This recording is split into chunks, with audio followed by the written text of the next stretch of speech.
Professor Daniel Hamermesh, a labor economist known for applying economic tools to everyday questions about work, pay, and policy. He is the author of Labor Demand and Beauty Pays.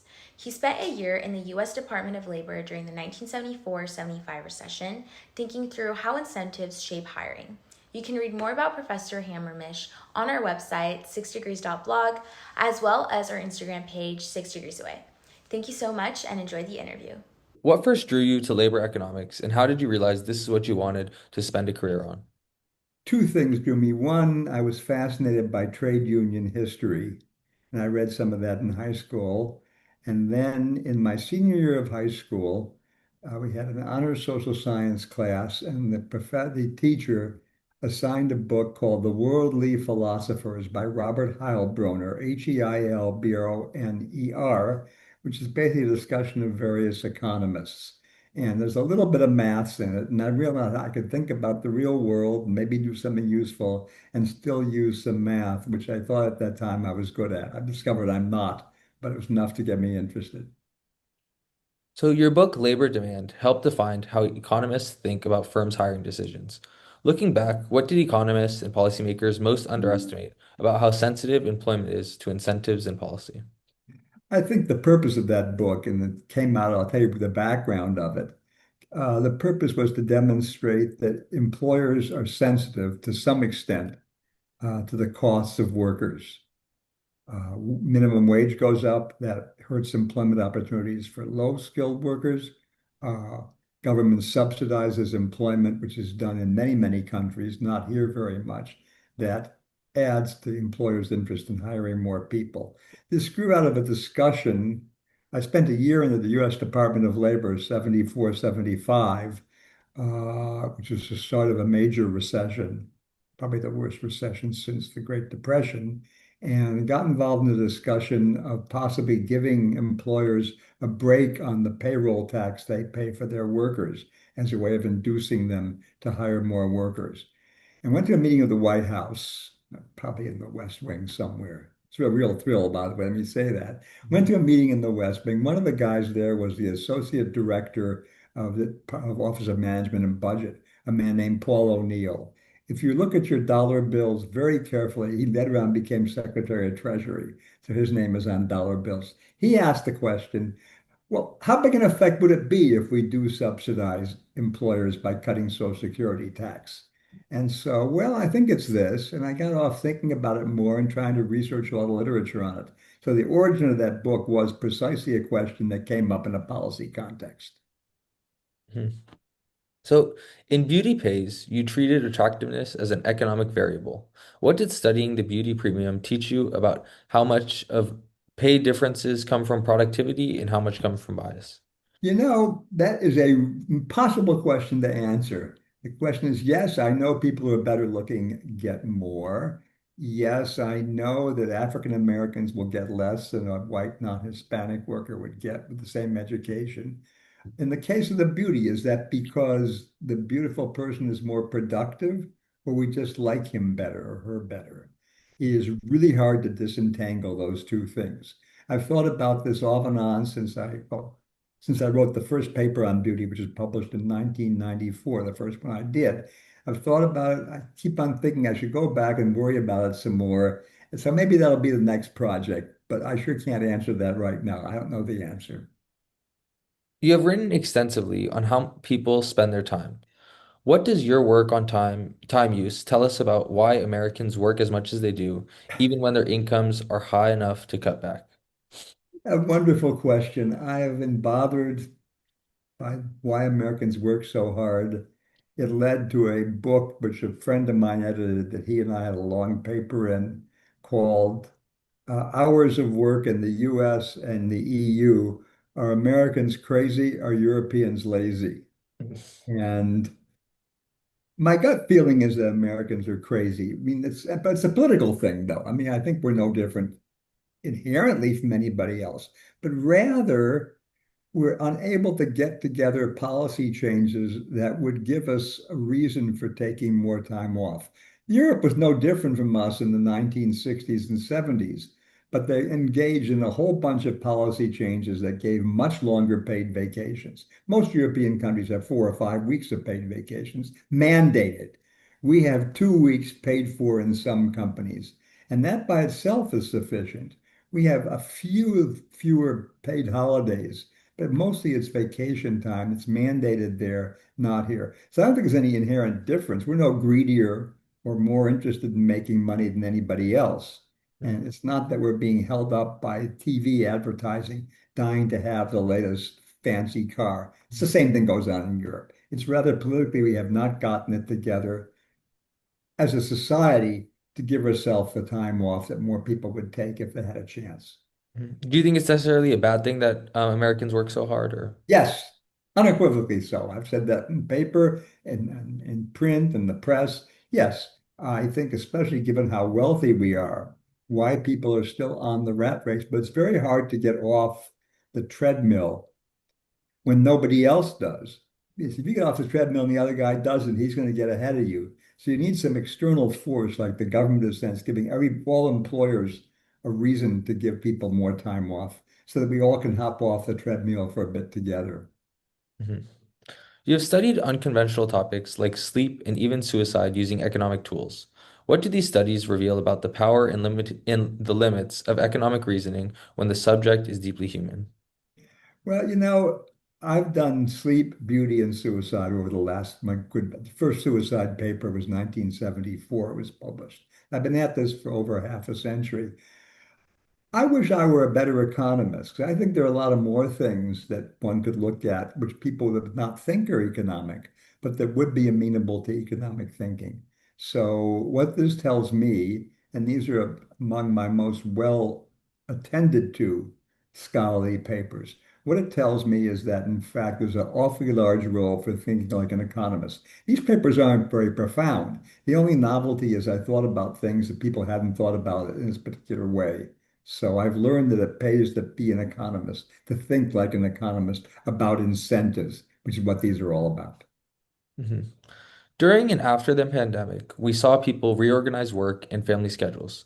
Based on your research on schedule synchronization, what should employers and governments do if they actually want to raise well-being rather than just hours worked? Well, all kinds of things like more time off for families. We have one of the meanest family medical leave laws in the world. Most countries you get a year off. Fathers get leave. Fathers get paternity leave up to for I think a certain number of months, and it can be taken any point in the first 3 years of a kid's life. We have nothing like that.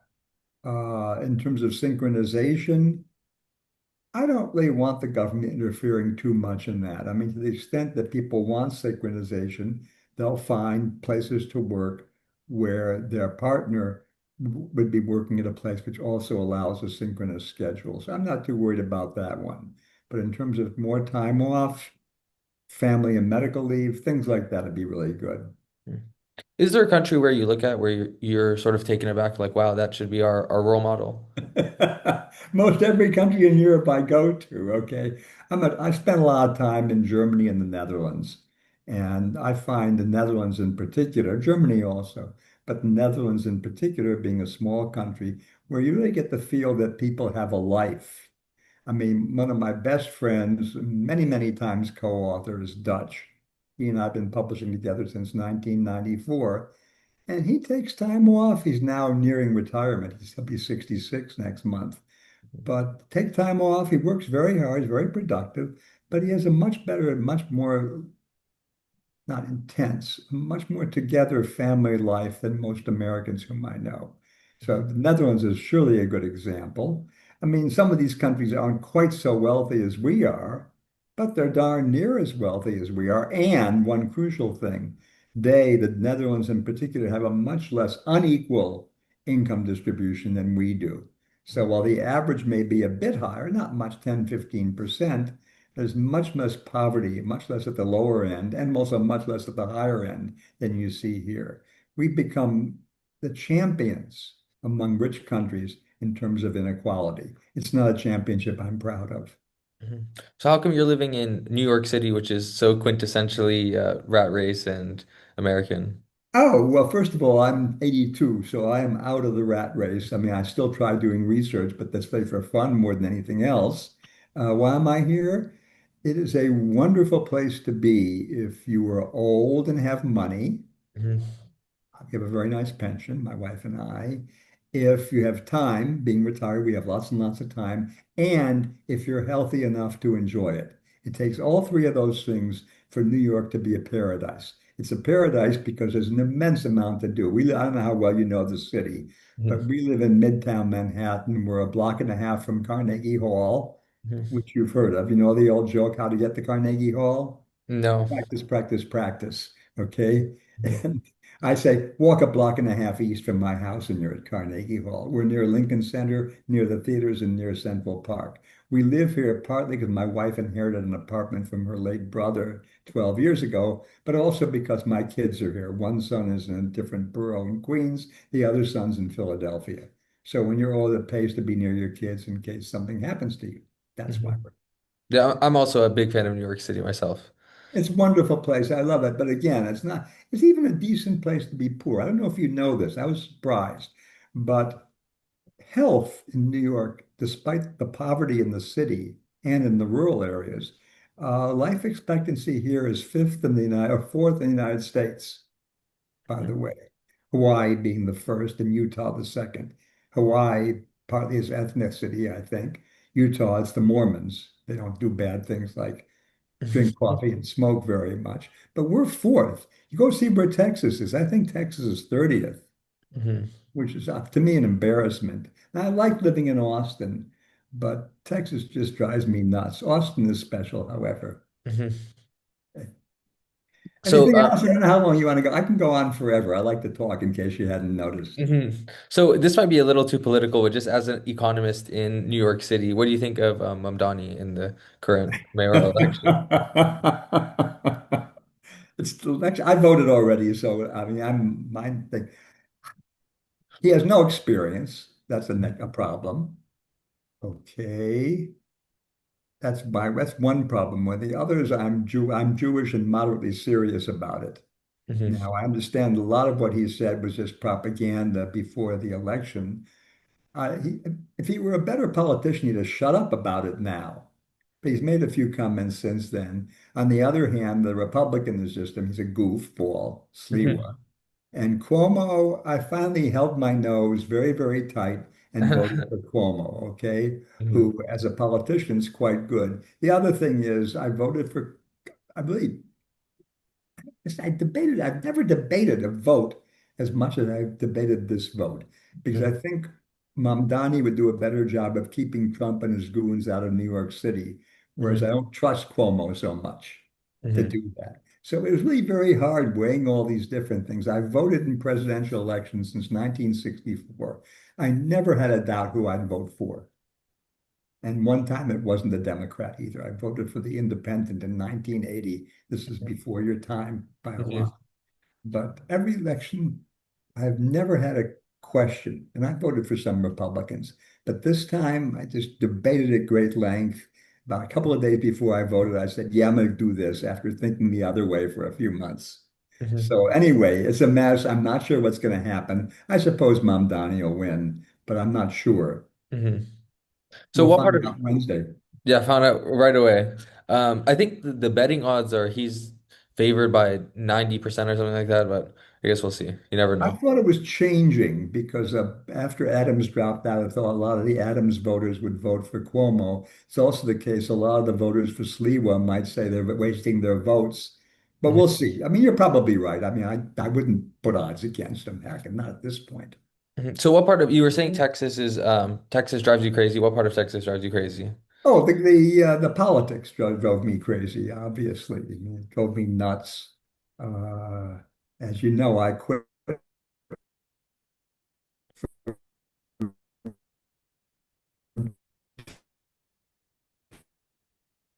Oh, yeah. I already retired in 2014,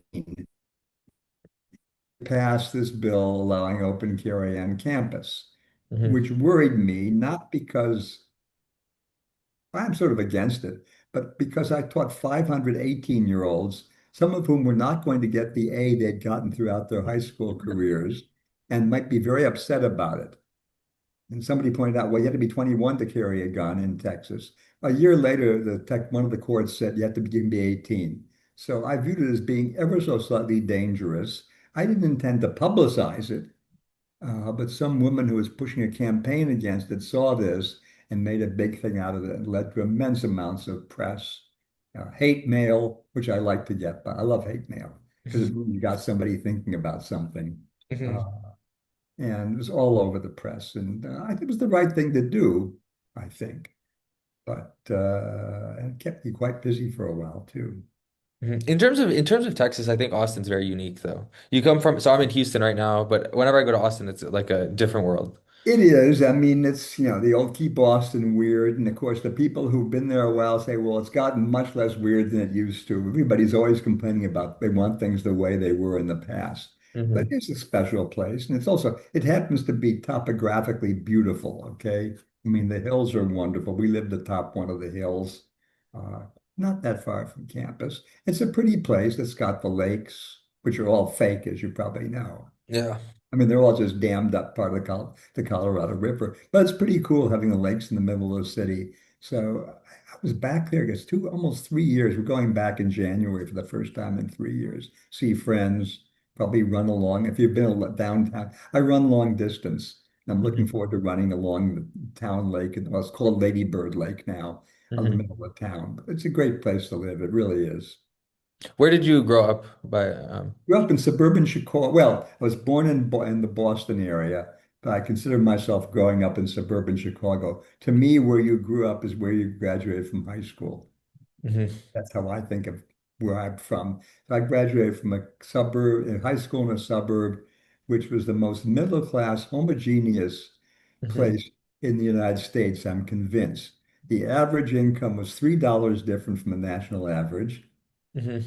There were no blacks in my class of 400. Oh wow. There was one Asian. Mhm. Happens, I think his father had been a soldier in World War II and married an Indonesian woman. There was one Jewish kid out of 400, me, and Mhm. that's it. I mean, it was just totally white bread, Mhm. not fancy white bread, just ordinary white bread. That's where I grew up. We didn't have advanced placement classes, Mhm. which did exist in the fancier high schools at that point. We did have honors sections, which were very, very good. That's where I really learned an awful lot. But no, completely unusual environment. I can't think of a single, maybe there's suburbs in Houston that are like this today. Is Sugar Land like that? Definitely not. Sugarland is probably 100% Indian almost. Is it really? No, yeah, definitely not. Sugarland has a ton of Indian people, Chinese people. I didn't know that. Okay. No. There's a University of Houston, Victoria business school branch. I Mhm. think it's in Sugar Land. I gave a lecture there once. The dean was a former student of mine, but Mhm. I didn't know that at all. It's been a few years since I taught. I used to know what all the fancy schools were in Texas. I've Mhm. been talking about income distribution. I sort of made up a fake name out of all the fancy schools. It was River Oaks, Alamo Heights, Plano. That's all one school. Very, very fancy area in these areas. Okay. Mhm. No, Sugarland, I think, is they're like Costco's there sell whole goats because of the Pakistani I sell population. goats. Yeah, so yeah, definitely not homogenous white, but Okay, I didn't realize that at all. Okay. Well, there must be some analogy to where I grew up. Even, hey, look, where I grew up now, I went back for a 50th reunions for 14 years ago. And 2 blocks from my house, right next to my junior high school, is a mosque.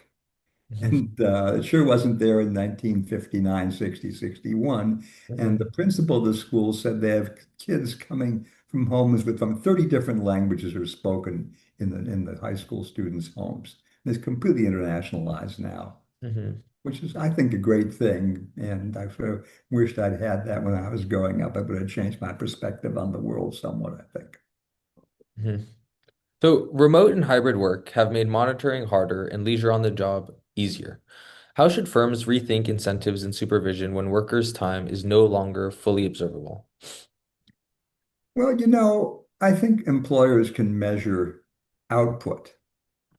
And I think if they can't see what you're doing, they can at least see the results of what you've done. And so I'm not too worried about employers getting, in quotes, cheated by their employees. People they can't monitor what you do. They can't monitor what you're doing, but they can monitor what you've done Mhm. in these kinds of environments. So I don't worry about this at all. Employers will figure it out. It's in their interest and their stockholders' interest to do so.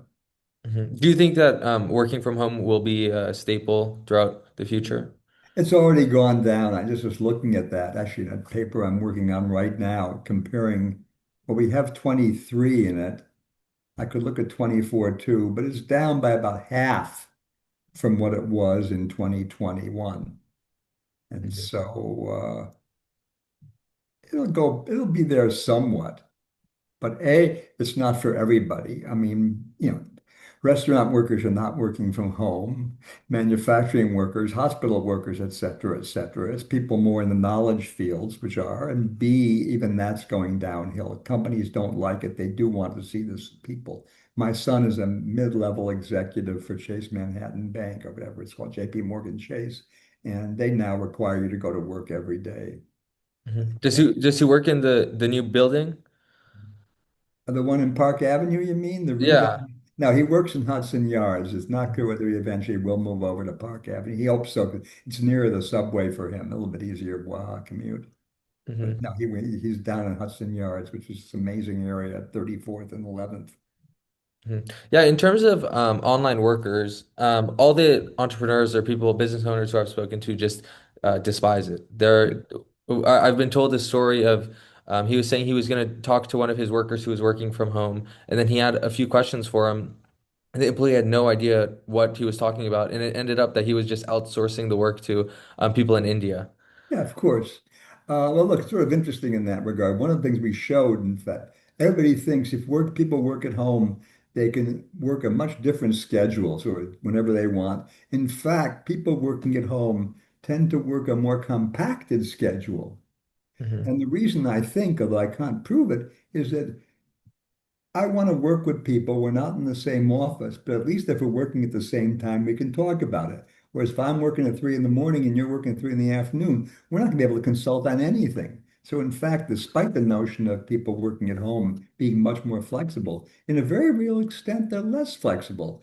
The guys you talk to, of course, they don't like that. And in a time of low unemployment, which we very much are now, workers will get away with it. I guarantee you, once we're in a recession again, you will see much tightening up on that because employees will have the power to do so. And if they don't like having people working that way, they'll say, look, you want the job, you come into the office and show your face.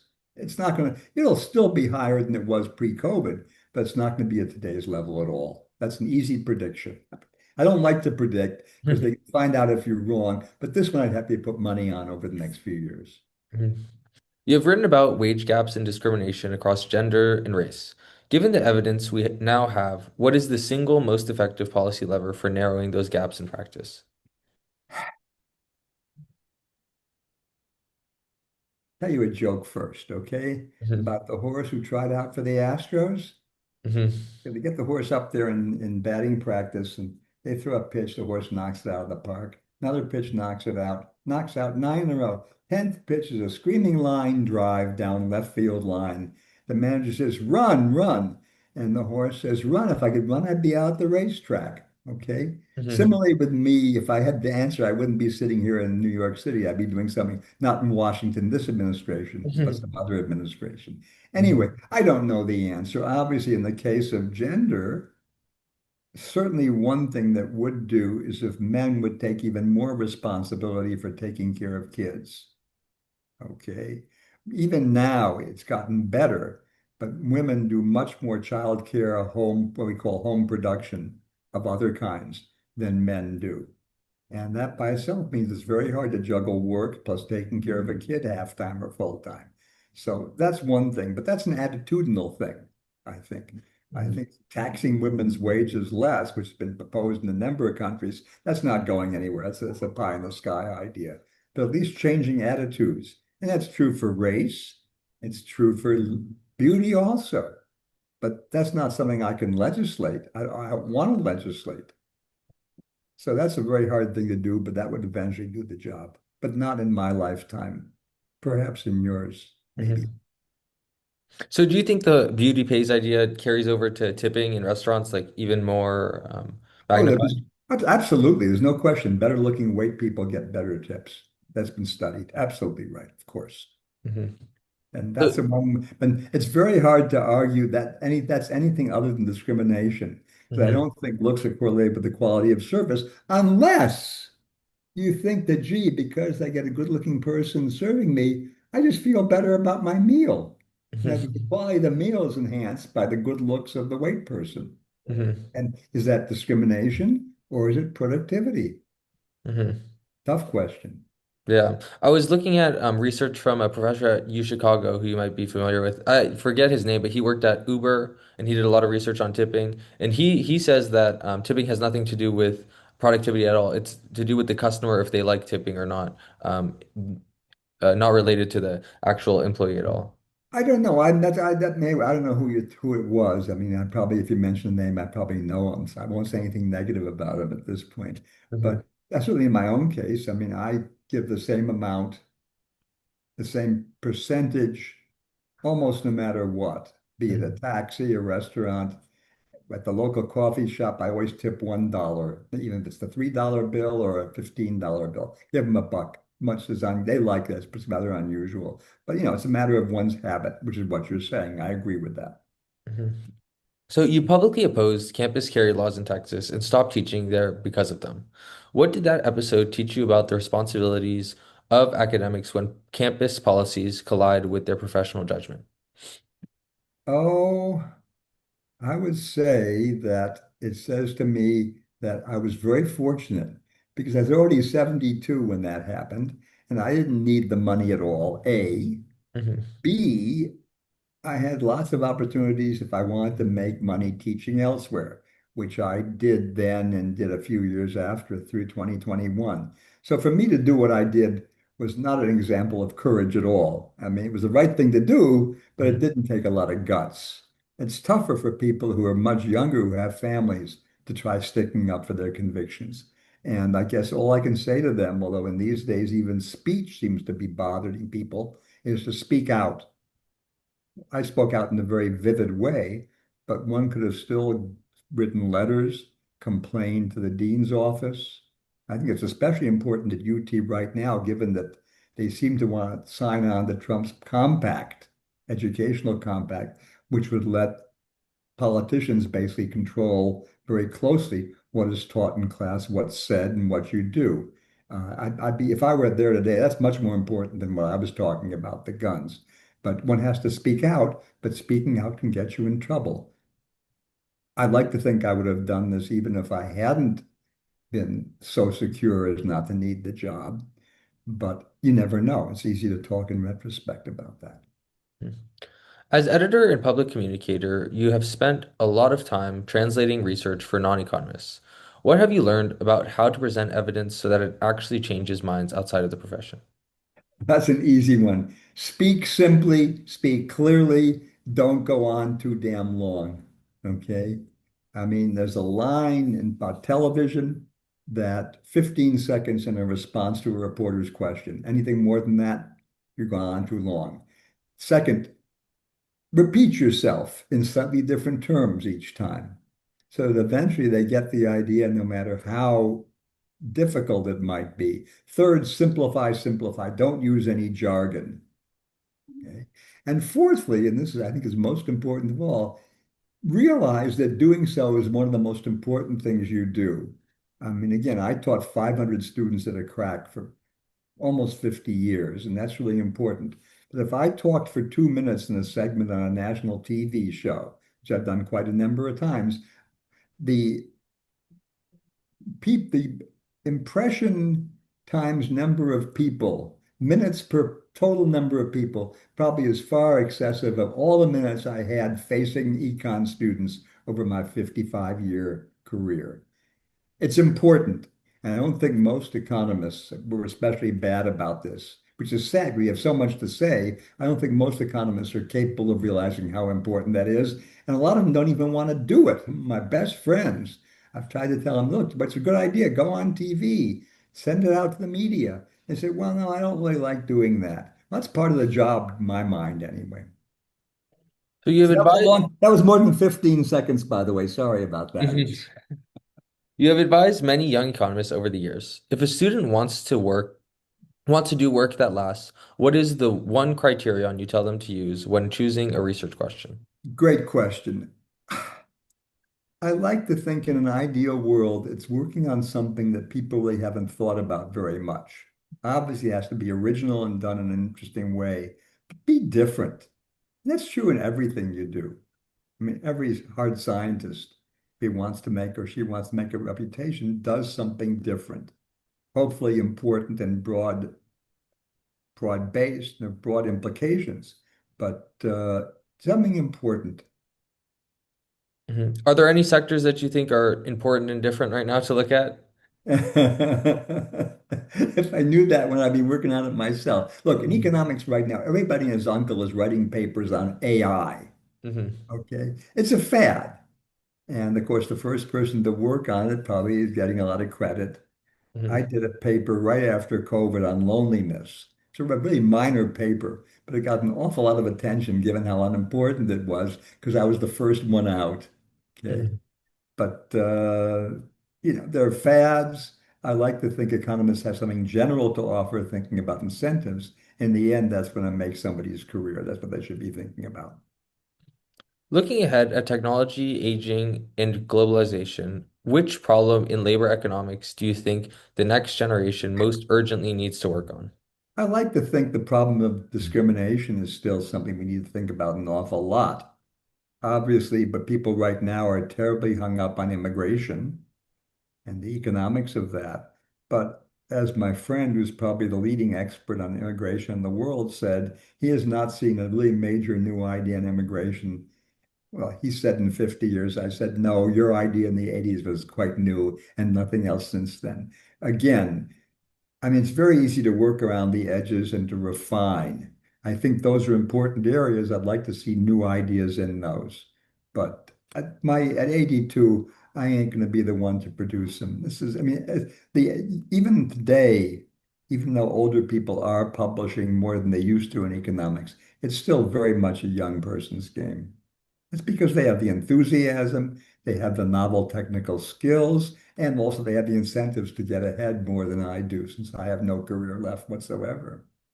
So you're obviously a labor economist, and as you said, everybody's talking about AI right now. What do you think about AI in the future of labor? I don't. I Hmm. have no thoughts whatsoever. Everybody else is talking about it. I have nothing to say at all on it. I'm sorry. Hmm. Because look, it's so easy to talk and speculate, and that's all I've seen so far. I don't Hmm. even know what people mean by AI, Hmm. really. So it's easy to make up research articles or talk about it without knowing a darn thing about what you're talking about, and I don't want to do that. Hmm. And so lastly, we ask all of our interviewees the same question, and that's how do you define success personally and professionally?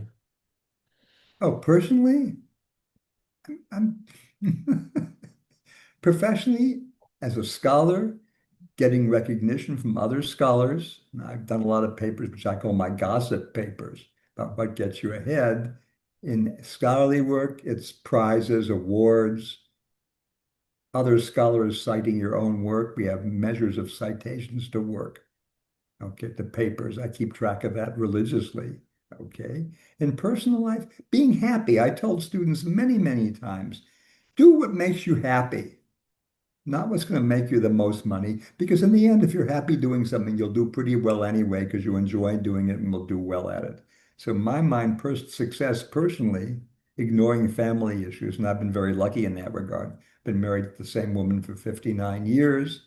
We were I tell people we were 10 years old when we got married. We're actually 23, not 10. And having, thank God, children who were quite successful in their own careers and even adult grandchildren who were doing quite well.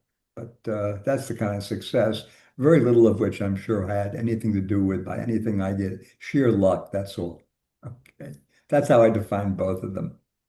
Very nice. And then also just because I was wondering, how come the economics, so economics it tends to be either in the business school, and I guess at UT in the liberal arts school. Why is that as opposed to McCombs? That's a great question. Indeed, where I taught before Texas, Michigan State, it was in the business school, and 2 years after I left, they moved to the arts college.